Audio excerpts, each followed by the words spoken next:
সিমগুলোকে কেটে ধুয়ে রেখেছি, দুটো আলু দিয়েছি, টমেটো কেটে রেখেছি, কাঁচা লঙ্কা চিড়ে রেখেছি। তিলটা ভেজে, সাদা তিল ভেজে গুঁড়ো করে নেব। তিলটা ভাজা হয়ে গেছে, তেল দিলাম, একটা শুকনো লঙ্কা ফোড়নে দেবো, তিলগুলো দিয়ে দেবো,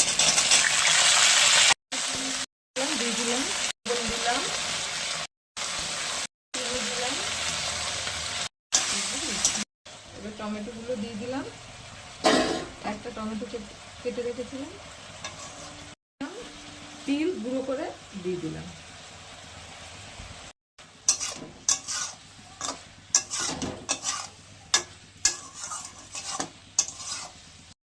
তিল সিম হয়ে গেছে, এটা বলতে পারছি।